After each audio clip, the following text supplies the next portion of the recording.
On the Jacob Buehrer Show, I am so happy to have on General Charlie Duke, who flew to the moon on Apollo 16 and spent about 71 hours there, if I'm correct. That's correct. Mm-hmm. So my first question is, you graduated valedictorian. What kind of got you interested into the military at the time, where your career started? My dad was in the Navy during World War II, and I was 6 years old when Pearl Harbor occurred, and so I remember have so many memories about the sacrifices and the dedication that my dad and millions of others had. So that motivated me to get. So later on, after the war, uh, I just decided that I wanted to be like my dad, be in the military, and he was Navy, so I volunteered for the Naval Academy and got an appointment, passed the exams, and then I got to the Naval Academy and fell in love with airplanes. And Awesome. yeah, and back then there wasn't any wasn't an Air Force Academy, so you could the rules were that you could volunteer up to 25% of West Point and Annapolis. Each class could volunteer for the Air Force, and it was a very popular option. And I decided I wanted to fly for the Air Force instead of the Navy. Didn't particularly like sea duty, and flying for the Navy, you're going to be aboard a carrier a lot. So Air Force seemed to be the right place. So that what got me into the Air Force in 1957. Interesting. Mm. And then, of course, after you ended up becoming a general, what kind of got you interested? Of course, after you got chosen, we'd gone through the Mercury program. So you're kind of like in that second, third, fourth group of astronauts there in the 60s. What was it like being selected and training? Once you found out you did Capcom on Apollo 11, if I'm correct. Yes, that's correct. When there wasn't a space program when I started in 57. Became a fighter pilot, went to Germany, 1959, and that was the year the first group of astronauts was selected.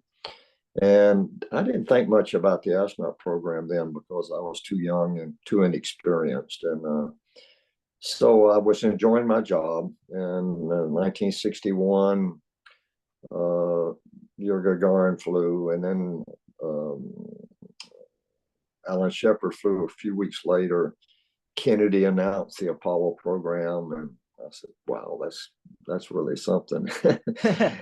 And so the Air Force sent me back to MIT for a master's degree, and there I met some astronauts, and they were really motivated guys and so enthusiastic. So I asked them, I said, "How did I get that job?"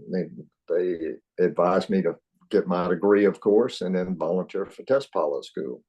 And so that's what I did. And the rest is history. Got picked and started the process in September of 1965. And we were selected, our group was selected in April 1966. And then you came into the astronaut office, but they basically spent a couple of months bringing you up to speed about the NASA culture and nomenclature. And we did a lot of geology training and classroom stuff and then field work. And so in case you got selected to go to the moon, they wanted you to be a fairly competent geologist. You were trained. Yeah. And of course, only one geologist, not person serving in the military, had walked on the moon, which was Harrison Schmitt on Apollo 17 with Gene Cernan. So what was it kind of like once you got to the moon? What was the best memory? Of course, we had been there on Apollo 11, Apollo 12, Apollo 14, and Apollo 15. They had done the dune buggy on Apollo 15, and then you got to do it on Apollo 16. I know you get asked a lot of questions. What would you say is something that was the most memorable to you, though? You did, if I recall, and I've seen this on some sites, you left a photo of your family on the moon. what would you say was the best thing that you did while you were there? You were there for a couple of days, Armstrong and them were there for about 2.5 hours. You were there for 71 hours. So what was memorable? Well, there were a lot of memories. I think the probably most memorable was landing. We were 6 hours late landing, and the fact that NASA gave us a go for landing with the problem we had in the command module was, to me, remarkable. When we had to abort the landing, and it was 6 hour wait before we got to land, that was a downer. But mission control came through, and then the dynamics and the excitement of landing was probably the highlight, I think, of the lunar stay. And then once you got on the moon, the beauty, the excitement, the joy, the wonder, the awe of it all was I never lost any of that. It was just excitement for the whole 72 hours we were on the surface. Wow. And then a question I just have real quick about the lunar module before I ask what advice you'd have. Somebody told me, a guy who flew on Virgin Galactic, and he wanted me to ask you this question. The lunar module had a pilot restraint system that consisted of food stirrups, if I'm correct, as well as cables provided. Was there any downsides or mechanical things that you wish would have gone differently, or would you say it all went pretty well as planned with the lunar module? We had one problem when we were powering up. We had two reaction control systems, and I forgot which one it was, but the regulator failed, and so it was over pressurizing, and we had to shut it down. But that was, and we were able to balance the pressures throughout the flight. Thanks to the mission control advising us when to turn on, when to turn off, and stuff like that.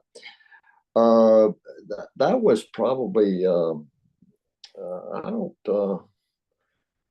recall any other problems we had except deployment of the Apollo lunar surface experiments package. And I was working on the heat flow experiment, drilling some holes into the moon for these probes, and as I was doing that, John was working around a central station, which was the power source and the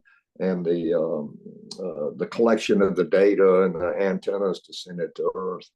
And he got tangled up accidentally got tangled up in one of the cables, and pulled it loose, and that happened to be my heat flow experiment. So we lost that, but it was no fault of his. You can't see your feet, and around that module, if you will, where the data came in, it was just a spaghetti of cables, and so it's just sad that happened. But that was probably the only thing that was, I would say, a downer during the 72 hours. The rest of the time, everything went really, really well. The car worked great. We had a great time driving and riding.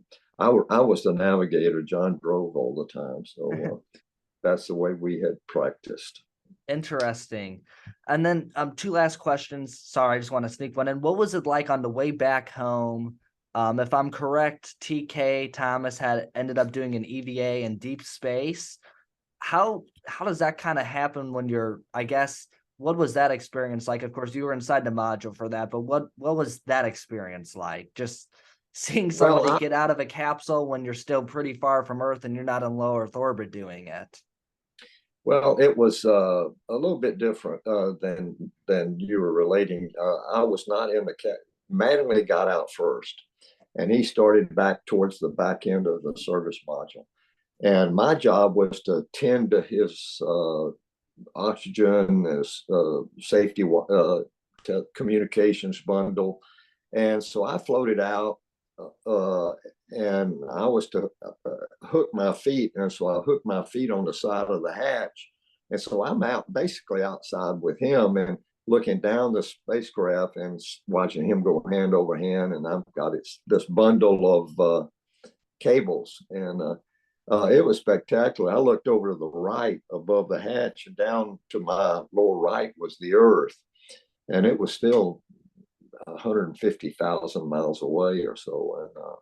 And so it was a little thin sliver of blue and white, and it was just spectacular. The sun was up in this position above us, but you couldn't look at the sun. It was too bright. And I said, well, where's the moon? And I turned around and looked over my left shoulder, and there was this enormous, almost full moon over in the upper port. And that was very dramatic. And everywhere else you looked was just this black of space. And, Wow. so I was outside about an hour, and then I came back inside, and he started feeding these. He had two big film canisters that he had to haul back in, and so I received those as he pushed them into the hatch, and gave them over to John, and then after that, Mattingly went out to about on a pole about 10 feet above the hatch to do a biological experiment, and I recall. And so I was just watching all of this, and it was pretty spectacular. Yeah, I can imagine. Yeah. Only 24 people have ever experienced leaving low Earth orbit, and only 12 people have ever walked on the moon. So pretty spectacular. And then the last thing I kind of want to close with is, what advice would you have? Or if you had like any things you wish that you would have done while you're at the moon, what would you kind of say? So I guess it's kind of a little two-part question to close out on. What advice would you have, and maybe what would have you done differently, if there would be anything that you would have done differently in your years as an astronaut? Well, I don't think I would have changed my career at all. I was always doing something I liked, and I think that's very important. Don't get fixed on one subject in your education that you think is going to get you to the astronaut program.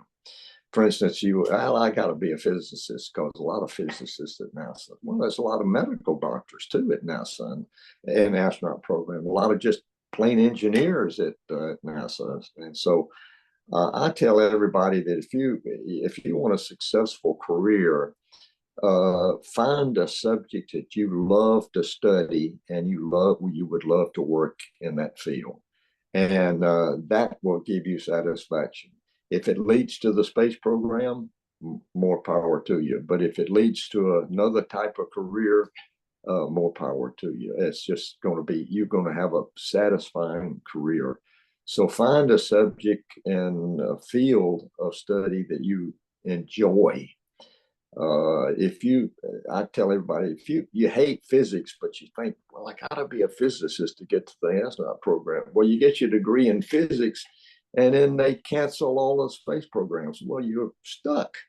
You got a degree that you don't like and a field you don't like, and you were thinking it's going to get you to the space program, and there's no space program. So what do you do?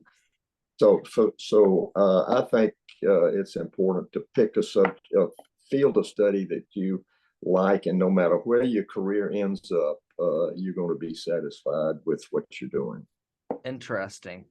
Well, I appreciate you so much coming on Jacob Buehrer Show today. Is there anything else that you'd like to say?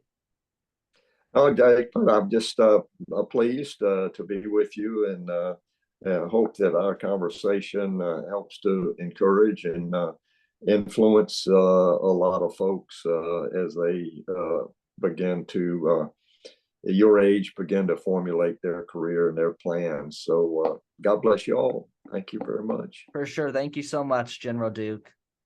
Okay. Good to be with you.